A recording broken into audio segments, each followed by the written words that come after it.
ASAP Science presents the elements of the periodic table.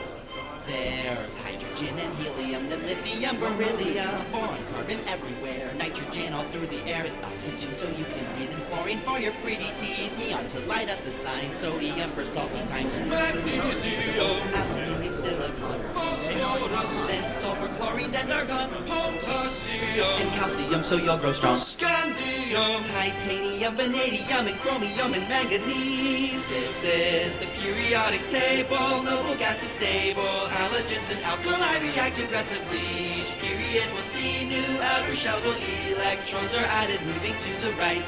Iron is the 26th, then cobalt, nickel coins you get, copper, zinc, and gallium, germanium, and arsenic, selenium, and bromine, film, while krypton helps light up your room, rubidium, and strontium, then yttrium, zirconium, niobium, molybdenum, technetium, ruthenium, rhodium, palladium, silverware, then cadmium and indium, tin cans, antimony, then tellurium, and iodine, and xenon, and then cesium, and barium is 56, and this is where the table splits, where lanthanides have just begun, lanthanum, cerium, and praseodymium.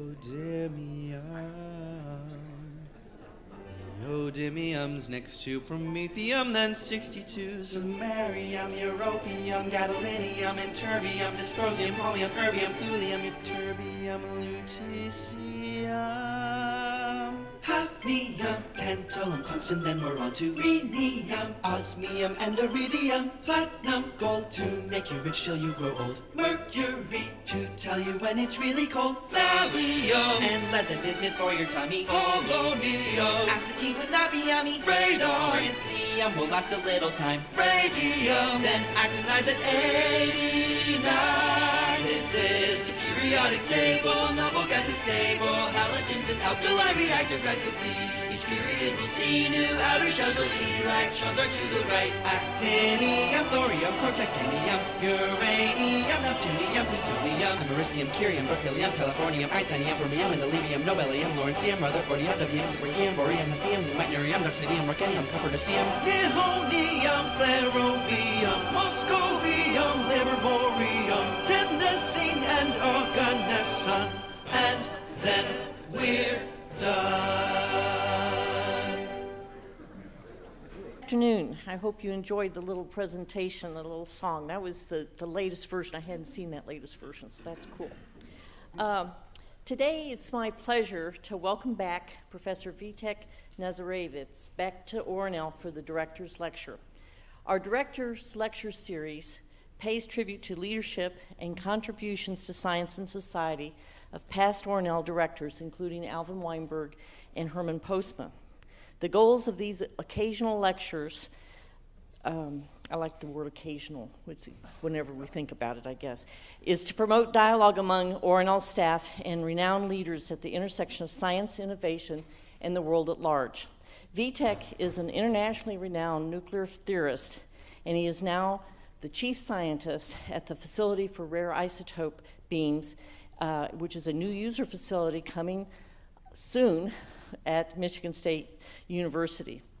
He is also the John Hanna Distinguished Professor of Physics at Michigan State, and before he joined Michigan State in 2014, many of you will remember him as a member of our physics division, and he was the scientific director at the Holifield Radioactive Ion Beam facility at ORNL, and he also rose through the ranks and became a corporate fellow a couple years before he left the lab.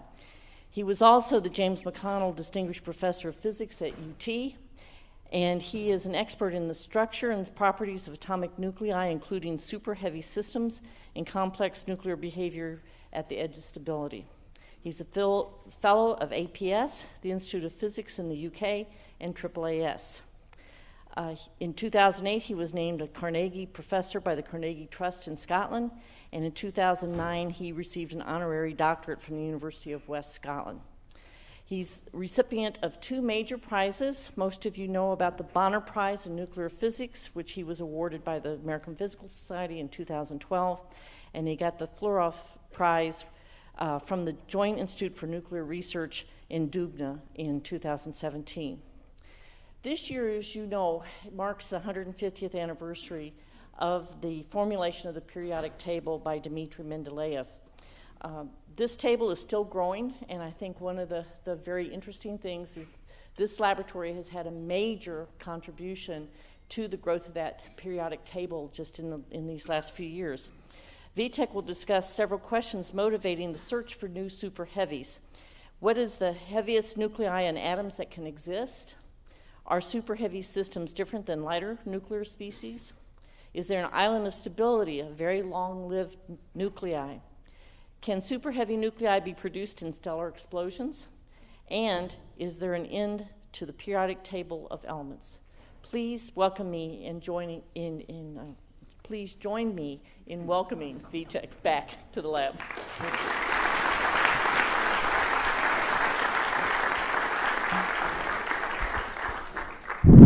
Thank you very much, Michelle. It's great to be back, even for a short visit. So it's a great opportunity to be at Oak Ridge and talk about periodic table, because Oak Ridge has contributed a lot to developments of periodic table of elements. So could we dim down the lights a little bit? It's too bright here. Who is the light control master here?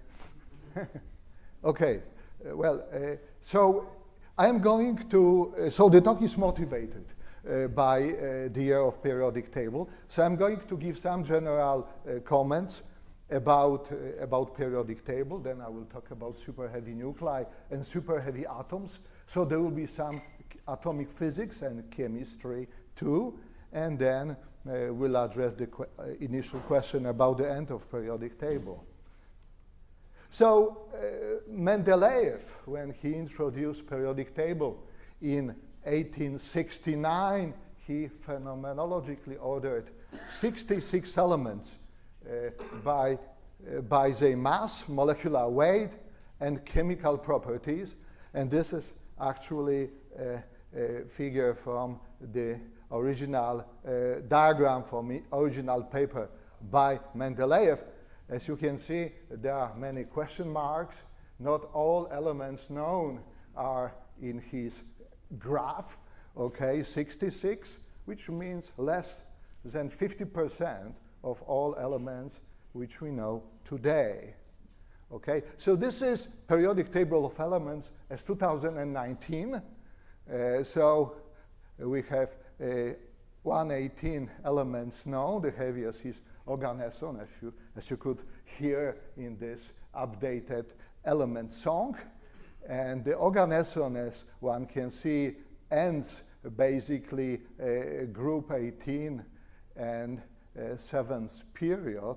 So according to Mendeleev table, it should be a noble gas. Okay? So this table compresses a huge amount of information, and it is a very different thing for chemists, for physicists, and for other scientists. I mean, everybody can see in periodic table something different.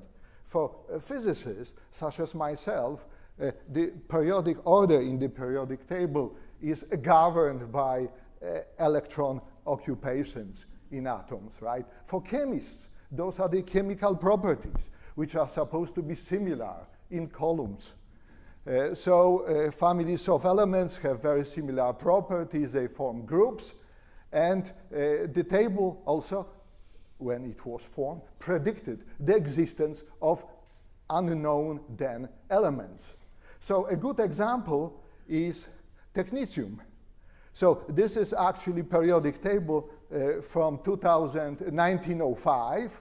Okay, it looks more like today's periodic table, but you can see here and in other places empty spots. Technetium element 43 is what appeared here later. So it was added to the periodic table in 1937 by an experimental group from Palermo led by Emilio Segre. Okay, and we know the technetium, very important element. Technetium 99 isomer is used in diagnostic procedures as a tracer. So unknown originally, put on the table recently, very important. So there is an element which is important for ORNL, and this element is promethium. Okay, it was added to the periodic table in 1945. It was produced and characterized in 1942, I think, but because of Manhattan Project effort, the paper was not published in 1942-3, so it was published in 1945, and it was originally named Clintonium. The Oak Ridge was then called Clinton Laboratories. Okay, this name was perhaps too dry for the scientists who discovered, so they call it promethium, and this was changed to promethium to follow the standards in chemical nomenclature, and this is the first ORNL own element. Okay, the second is of course tennessine, but Oak Ridge contributed to many elements, as I shall show. So this diagram shows nuclear landscape. This is the territory where isotopes reside or live. Okay, so nucleus is a cluster which consists of Z protons and N neutrons. It's a proton-neutron cluster, and the sum of the numbers, neutrons plus proton, is called the mass number. So this diagram shows all isotopes, the isotopes in the nuclear landscape. So this is the neutron number, this is the proton number. If we look at a point on this landscape, this gives us an isotope with given numbers N and Z. Okay, so the black squares mark 100, almost 300 stable isotopes, 286 to be exact. So black ones are stable isotopes, which we can find on Earth. Okay, and green squares mark known radioactive isotopes, and the white area here is terra incognita, or unknown territory, and those are the isotopes which we believe, say, for instance, theorists believe they exist, but they have not been found yet. So around 7,000 isotopes are expected to lie in the landscape between atomic number 1 and 120. And those pink lines or red lines or bands indicate the limits of existence of atomic nuclei. Right? Beyond those lines, the nuclei are unstable to neutron or proton decay. So super heavy elements, which I'm going to talk about, are the elements which are sometimes also called transactinides. Those are the chemical elements with atomic numbers greater than 104. So those two terms are synonymous. Those are the nuclei which lie in this area of and higher of the nuclear landscape. How far can we really go and still talk about nuclei we still don't know? I'll discuss why. And they're all radioactive. All super heavy elements which we know and many people believe exist are supposed to be radioactive. So let me give you some historical introduction. So the quest for heavy elements can be divided into 4 periods. The first period was the beginning of nuclear physics, when Maria Skłodowska-Curie and her husband Pierre, they discovered polonium and radioactive elements above lead. It was 1896 and subsequent research.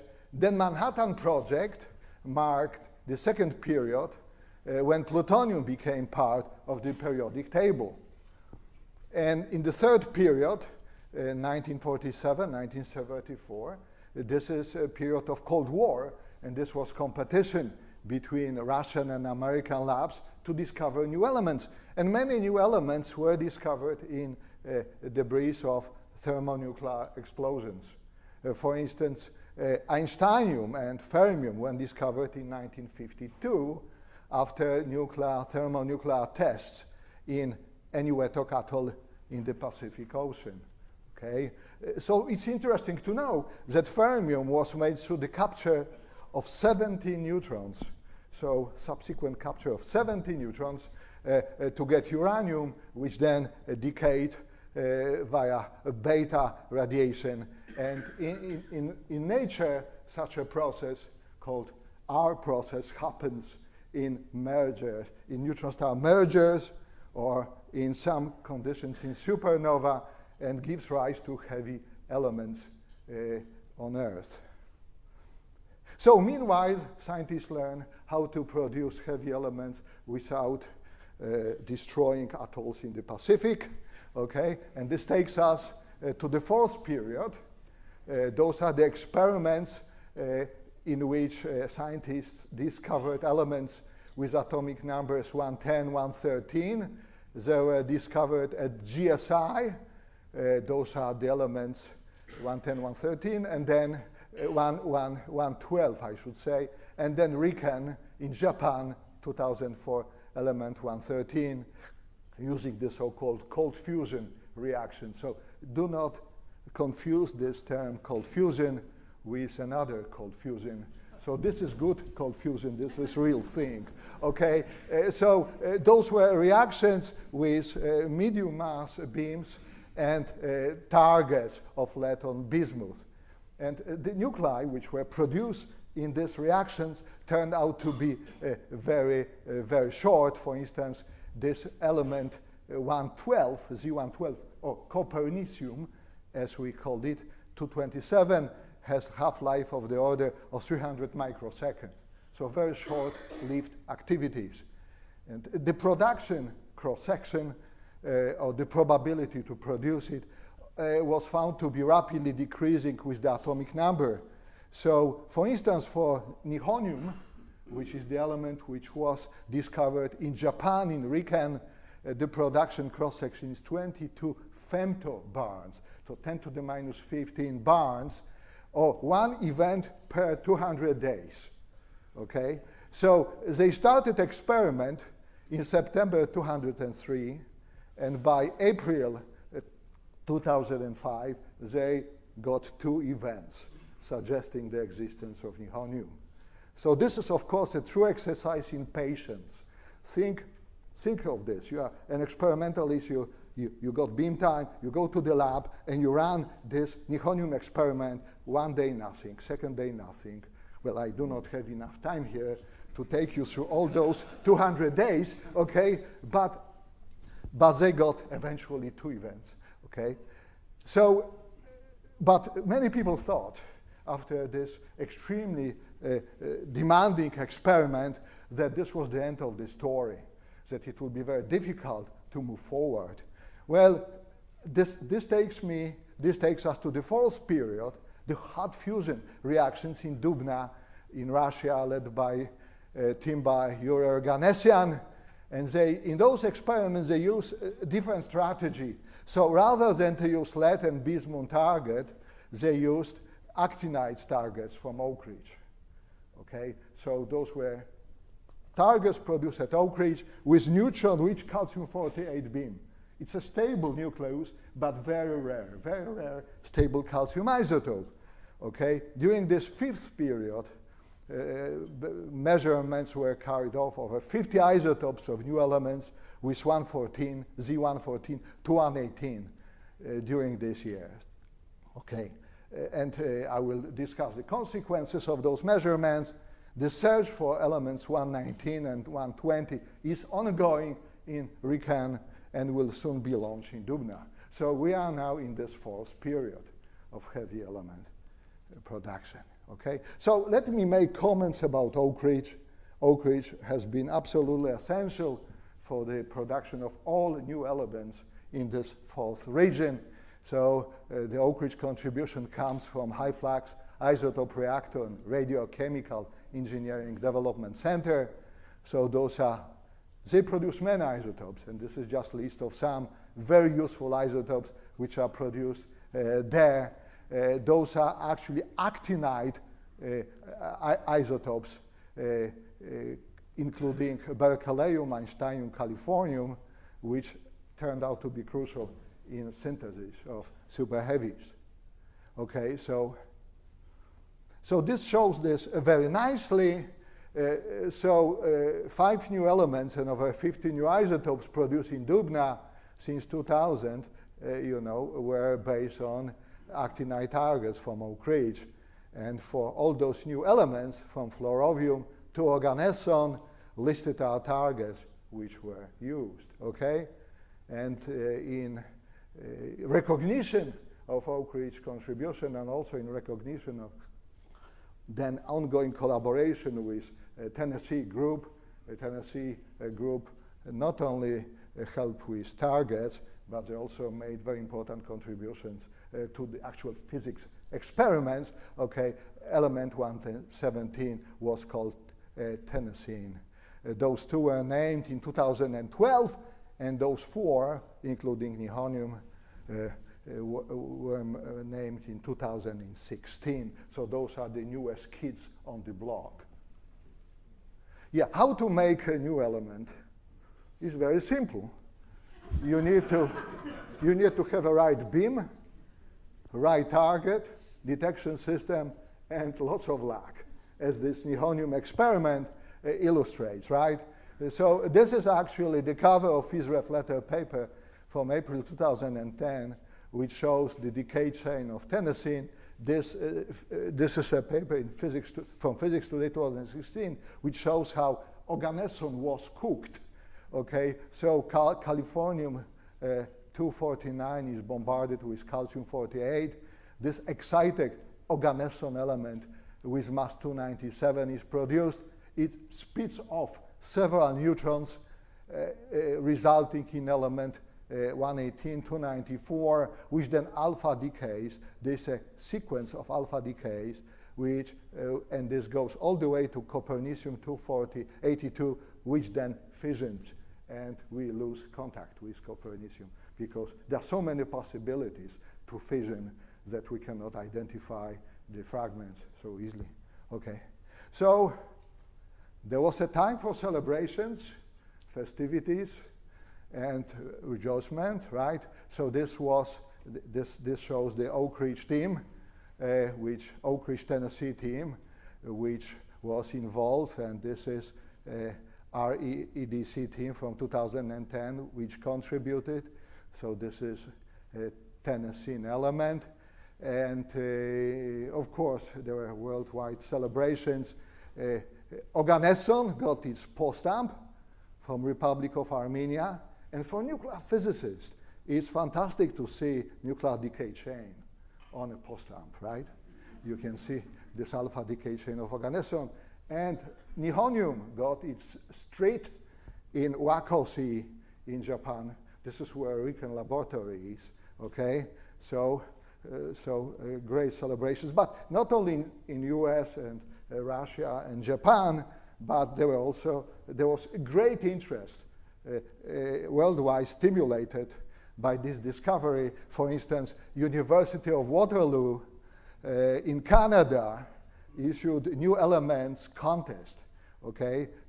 Was to have students design an experimental tile for each of the 4 newly named elements, nihonium to organeson, and I just selected from the great list of submissions some tiles related to tennessine. I would say some of them are very inventive. Yes, there's a link so you can check other submissions if you are interested in nihonium or organeson. Now, it's time for some physics, okay? So, lots of physics in the superheavy nuclei is governed by fission. Fission is fundamental nuclear decay, which was explained in 1939 by Lise Meitner and Otto Frisch. Okay, so they basically concluded that if there are enough protons if there's enough charge in atomic nucleus, then nucleus might become unstable to split into two lighter nuclei. So this is guaranteed by binding energy, but of course we have this Coulomb force, which is a driver. So they predicted this picture: heavy, very heavy nucleus becomes elongated, the neck develops, the nucleus splits into two fragments. Fission is governed by the so-called fissility parameter, which is just the ratio of Coulomb energy to surface tension, which prevents, of course, fission. And this is roughly z square, where z is atomic number of a 50A. So because of this z square dependence, as we go to heavier and heavier nuclei, they are more susceptible to fission. Okay? So if one just takes a very simple model of the atomic nucleus, like a fluid model, nuclear droplet, with proton fluid and neutron fluid, one can show that the nuclear droplet always stays stable and spherical for this parameter less than 1. So for instance, for uranium-238, this parameter is x.8, which is very close to this limit of fission instability. For x greater than 1, this droplet fissions immediately, and this happens around atomic number 104. So how come we can talk about elements up to 118? Okay, they should not exist, you know, if liquid drop model had its way. Okay, well, but of course atomic nuclei are quantal objects. So existence of super heavy nuclei hangs on quantum effects. So protons and neutrons in the atomic nucleus move in orbits. And there is additional stabilization of the atomic nucleus due to the fact that protons and neutrons move in orbits or in shells.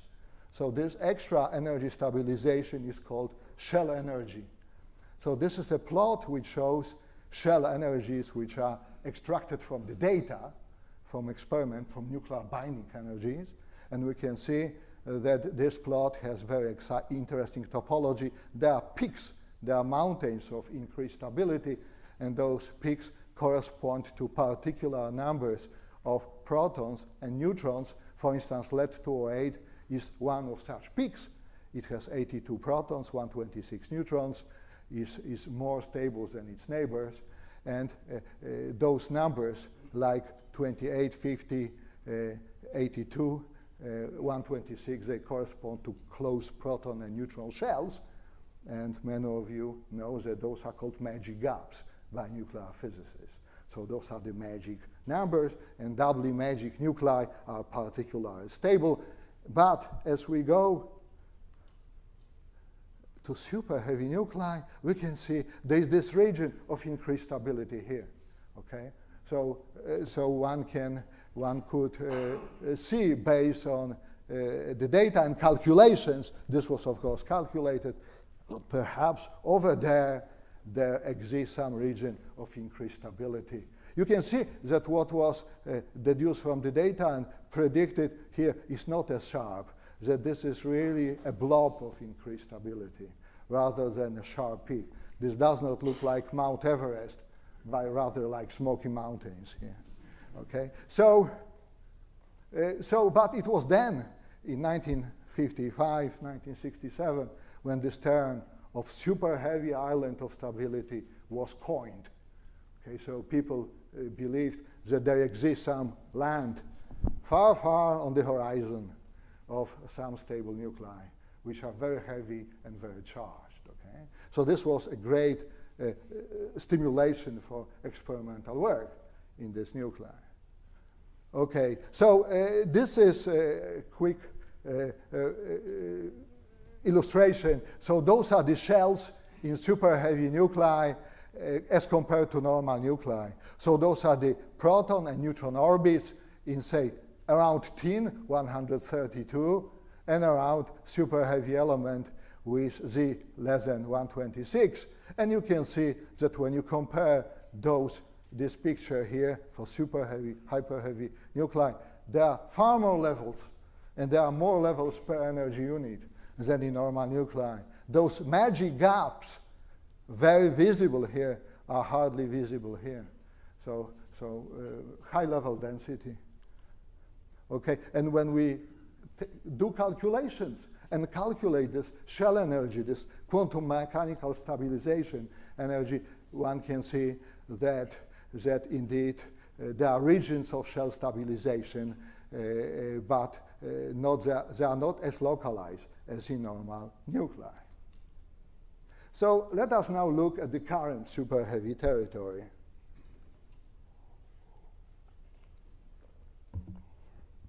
So this is the plot which I already showed. And let us now zoom in into where we are today. Okay, so this is just the part of nuclear landscape which contains the currently known superheavy elements. So they are shown here. This is the end of cold fusion area. This is the end of hot fusion experiments from period 4. Okay, and this is where proton drip line is. This is where the proton instability begins. And this is where the beta stability line is, according to models. So this is where normal stable nuclei exist. They always exist here on stability line, beta stability line.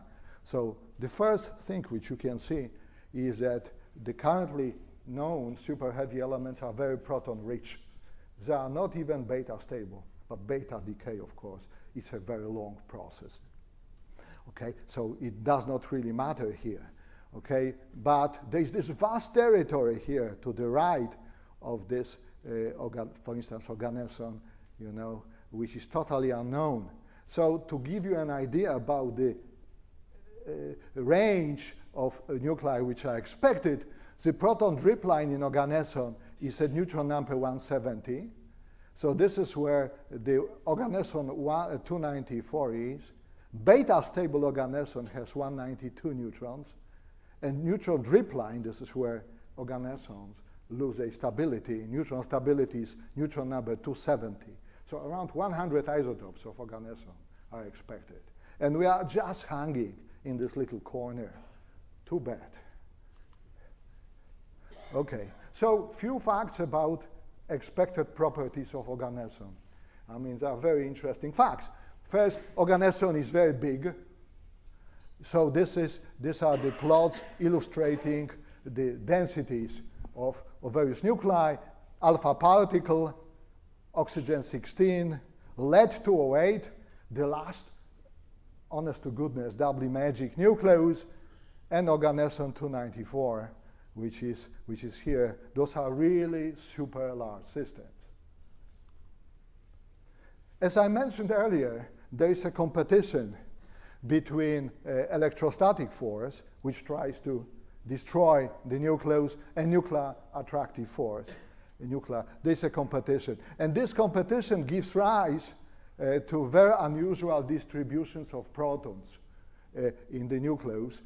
So you can see that unlike in normal nuclei, which have more or less constant distribution, in the nuclei interior, those heavy elements have pronounced central depression.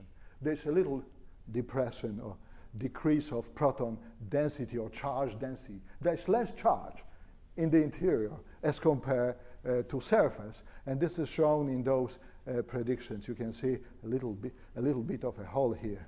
As one goes to heavier elements, this small central depression becomes a void. So around element 150 or so, one expects that there are no protons inside the nucleus. There's a hole, okay, surrounded by nuclear matter. So this is what theory predicts. This is called Coulomb frustration. The term Coulomb frustration was coined in condensed matter physics, and this is a well-known effect. This is frustration because nuclear interaction is short range, and Coulomb interaction is infinitely long range. So those two forces are frustrated. But in superheavy elements, Coulomb becomes extremely powerful force. Okay, so how can we test such effects like this central depression? Well, the last data from last year, actually, 2018, is on charge radii of nobelium isotopes. And nobelium isotopes Z102, they already are expected to have this central depression. So these are the calculated experimental values, dots, and calculated radii using various theoretical models. And so the same models which predict central depression, they reproduce those radii. Not reproduce, predict those radii. Okay, so we believe that we are already entering the interesting region of exotic topologies. As I said, as one goes to very heavy elements, one can get even more exotic forms, such in this very recent paper, people use density functional theory to predict that element 134 has the ground state which looks like a torus. So there will be nuclei which will resemble tori. Okay, so nothing here, all nuclear matter is here. So this is one cross-section. This is a cross-section in the plane of the torus. So many calculations like this, many done here at Oak Ridge. Okay, so let me now comment on lifetimes of superheavy elements. So those lifetimes are governed by alpha decay and spontaneous fission. So these are experimental systematics of spontaneous fission lifetimes. So those lifetimes increase here. This is in logarithmic scale in seconds, and they reach a maximum around here, element 106, and then they go down to element 112 and neutron number 170. There's this region of very short lifetimes for fission, and this is what made it so difficult to connect this hot fusion region with this cold fusion region, because everything what was produced here was fissioning. So calculations are actually quite consistent with this picture. So this is one particular example of calculations. These are the systematics of spontaneous fission lifetimes.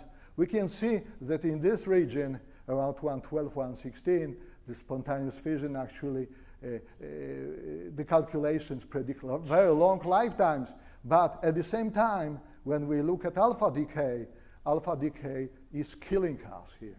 So when we now combine those two results, we can see that around neutron number 184 here, okay, the lifetimes are longer, but they are still very short.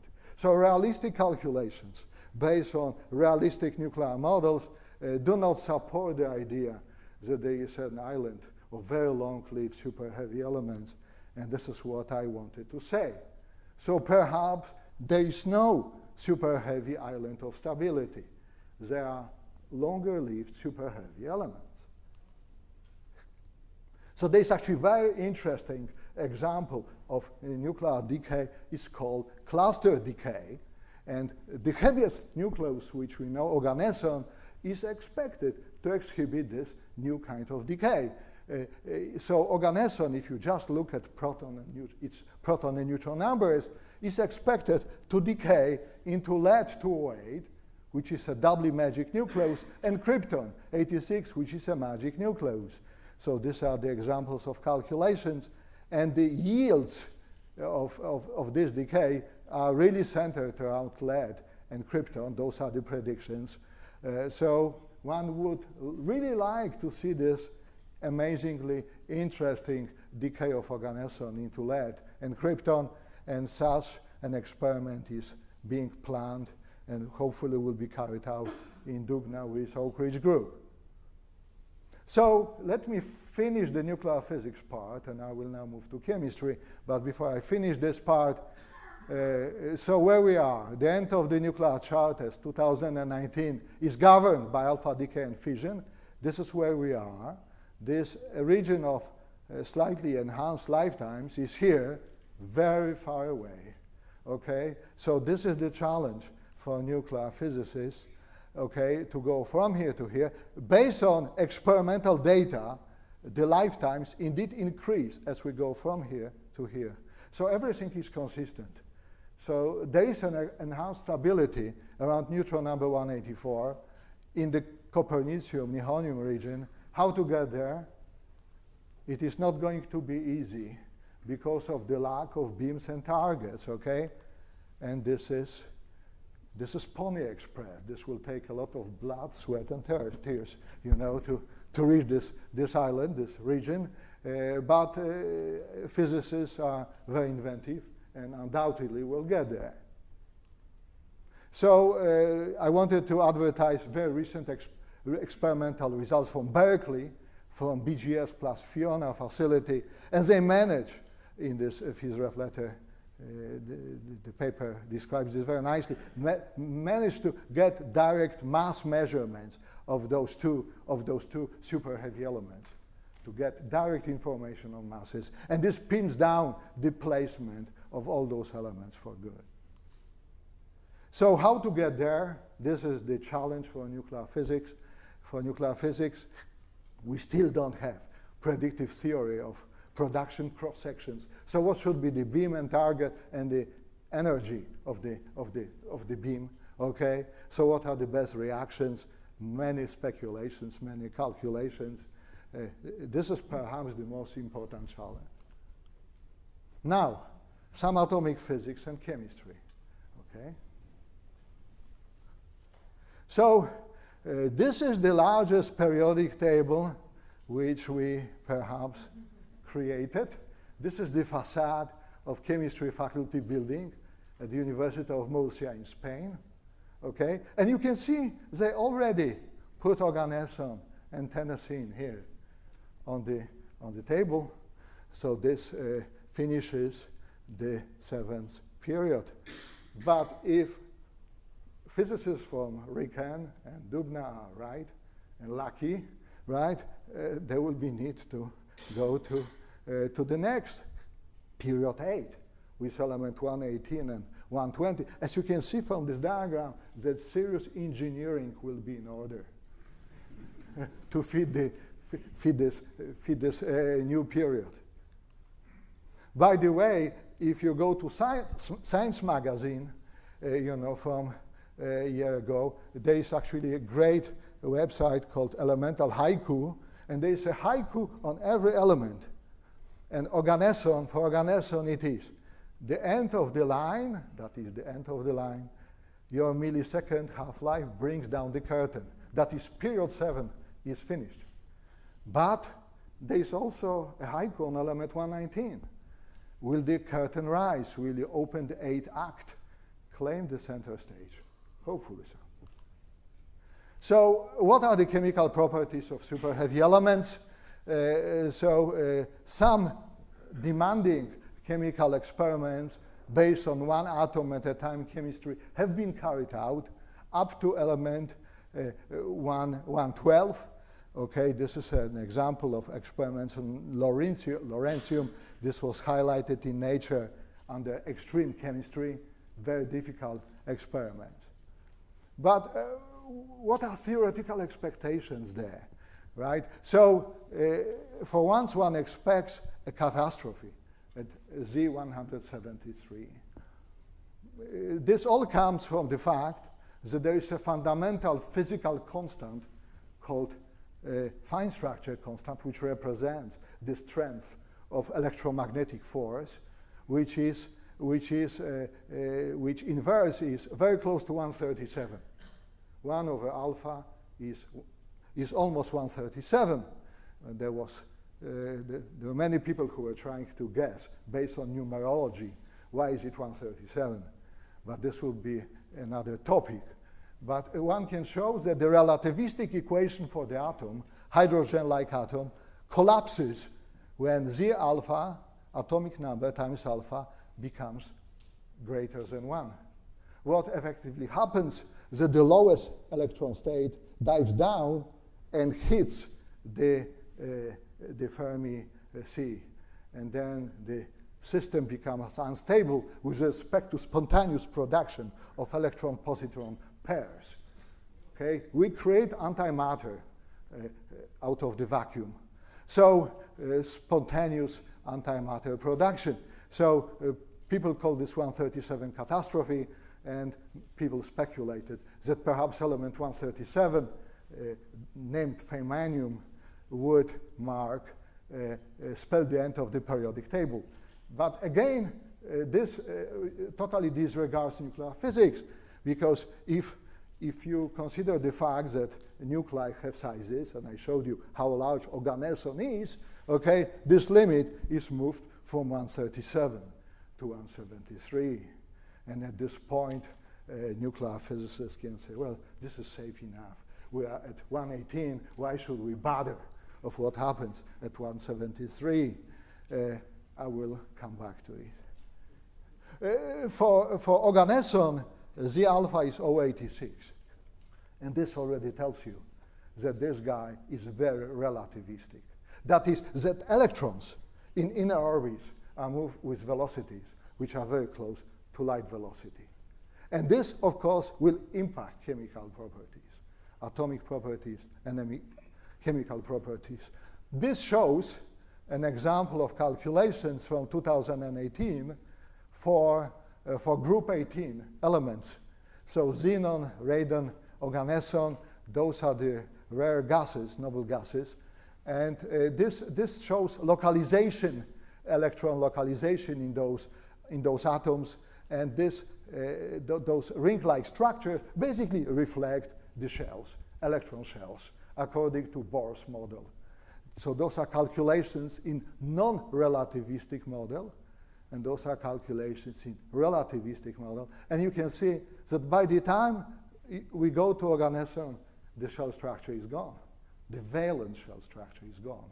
So the valence electrons move like in Thomas Fermi gas, more or less uniform, homogeneous gas. And this increases, this is due to massive spin-orbit splitting. So for atomic physicists and chemists at the audience, so the splitting between F7p1/2 and 7p3/2 orbit is 10 electronvolts. This is what is expected. It's a huge number by atomic physics standards. And because of this feature here, van der Waals interaction is very large, and organeson is expected to be actually reactive. So for instance, one expects organeson to be the first rare gas with positive electron affinity.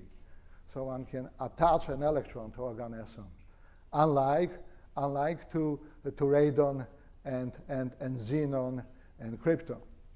Okay, so this is very interesting. Another interesting fact is that organeson is not expected to be a gas in room temperature. So this shows melting, boiling temperature for group 18 elements from neon to radon. Okay, so are all gases. The melting point for organeson is expected to be at 420 Kelvin. So it is a metal in normal conditions, right? So where is the end of the periodic table? So this plot shows the suggested periodic table up to 172. Those are relativistic Dirac-4 calculations by Picker from 2011, and he tried to group those elements according to into Mendeleev table, put them here, and there's a lot of discussion of chemical properties. He went all the way to 172, of course, because of this instability, which I mentioned earlier. But hey, atoms cannot exist without nuclei. And I told you that some of those super heavy elements are very short-lived. Also because they have those exotic topologies. Fission is going to be a killer here. Okay? So this takes me to a very interesting document from 1991. This is IUPAC Transfermin Working Group report, which says that the discovery of a chemical element is the experimental demonstration beyond reasonable doubt of the existence of a nuclide with an atomic number Z, not identified before, existing for at least 10 to the minus 14 seconds. So this is magic number here, 10 to the minus 14 seconds. Because if system lives for a shorter time, valence electrons will not form into shells. Then we cannot talk about the atoms, we cannot talk about chemistry. So this is very important because superheavy nuclei with neutron numbers greater than 184 are expected to be short-lived because of fission and alpha decay. And also because of presence of this Coulomb frustration effects, exotic topologies like bubbles and tori, it's expected that they will be very short-lived. So one can expect, actually, that there will be many systems, many isotopes, which will have lifetimes, which will be shorter than 10 to minus 14 seconds, but longer than 10 to minus 23 seconds, which is typical nuclear lifetime. Nuclear timescale is 10 to the minus 22, 23 seconds. When a nucleus lives for 10 to the minus 22 seconds, we can talk about the nucleus. So in this range of lifetimes, 10 to the minus 14 seconds and to minus 22 seconds, we cannot talk about atoms because there are no electrons which can form, but we can talk about nuclei. So this will be a part of the nuclear landscape which will exist without counterparts in the periodic table, right? So there will be nuclides without electrons. This will mean the end of chemistry. Sorry, Michel. Okay, and I understand I have only 5 minutes, right? So I just want to say, I will skip this part, that there is actually very interesting astrophysics involved because superheavy elements can contribute to the elemental abundances of known elements, for elements, some heavy elements are produced in the so-called astrophysical R process, rapid neutron capture process. So this is this process, which happened during those thermonuclear tests, right, in the Pacific. So neutron captures. And in some scenarios, like in the scenario in which our process site are neutron star mergers, the site is very neutron rich. Okay, and this is actually, this is very interesting plot of periodic table which tells us for every element what is the origin of this element, what is the cosmic origin. So some were born in Big Bang fusion, some in cosmic ray fission, but many heavy elements are produced in merging neutron stars, right? So this is a great connection of this physics, super heavy elements, to actually gravitational wave physics, LIGO and neutron star mergers. We have to now consider very neutron-rich sites and see how can super heavy elements perhaps impact our process abundances in the fission recycling. So neutron-rich superheavy nuclei can actually impact the known elemental abundances, measured elemental abundances of heavy elements. Well, so it's time to wrap it up. So what have we learned so far? So elements up to 118 have been produced. At the end of the nuclear chart has been extended to organism 294. And the stability of superheavy nuclei is governed by alpha decay and spontaneous fission. So everything is completely consistent with modern predictions. So the half-lives of those nuclei increase with neutron number, and this is consistent with theoretical expectations. And we are in the process of searching for new chemistry. Okay, this is through one atom at a time studies. So chemistry is a very, very strong driver for this field because of relativistic effects. But this is really only the beginning. So elements beyond 118 are already on the horizon. As I said, 119, 120 experiments are ongoing. So we'll hopefully expand the periodic table to the 8th period, and will force good people from Murcia to expand the facade of chemistry building. So nuclei beyond element 194 nuclei are also going to be detected. So this is expansion of the chart of the nuclei in mass and charge, and this is also ongoing. So it will be fascinating to get closer to this region of enhanced shell stability, closer to neutron number 184. And there's a lot of discussion on how to do it. And there are some good ideas on the market, like one by Krzysztof Rykaszewski from Physics Division, to use enriched californium target from Haifa and iron 58, but we don't really know. So I'm just showing this briefly. So we would like to pin down the stability of exotic topologies. Okay, are those bubble-like systems? Are those tori, super heavy tori? And we would like to understand the role of super heavy nuclei in the cosmos.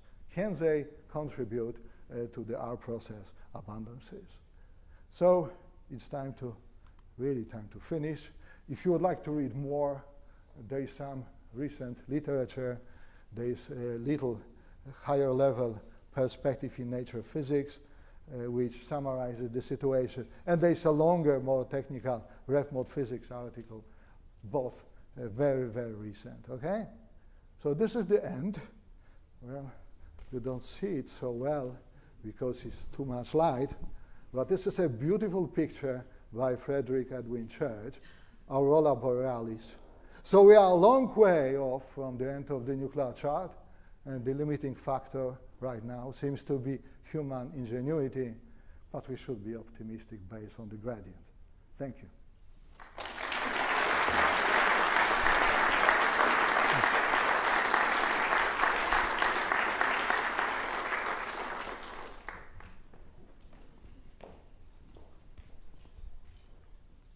So do we have any questions for Witek?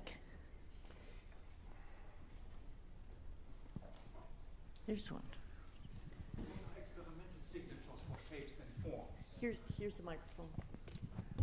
What are experimental signatures for shapes and forms of superheavy nuclei? Well, for shapes, of course, laser spectroscopy is getting there. We are now at the nobelium, right? And hopefully we will extend those studies, very demanding studies. But we are at 102, atomic number 102. I think that for shapes will be easier because if nucleus is deformed, then it can rotate, and then we can learn a lot about collectivity or elongation just by measuring rotational bands in elements heavier than nobelium.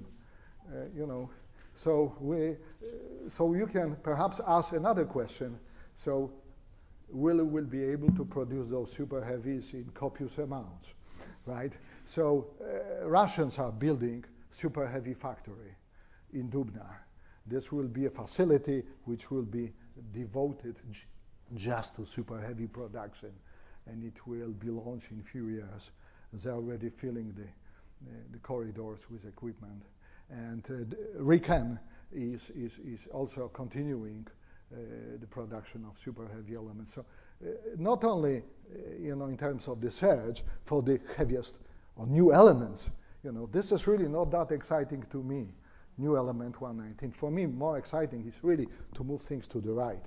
This would be also happening, and also spectroscopy of nuclei above nobelium, right? Any further questions? Here.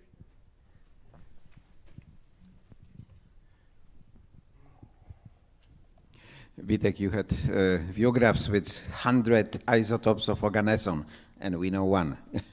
But I understand that this 100, there are stable against nucleon emission, yeah? So this was between the neutron drip line and proton drip line for this elemental chain. But of course, if you include fission, the number of existing organeson isotopes might be reduced from 100 to smaller number. This is a very good point.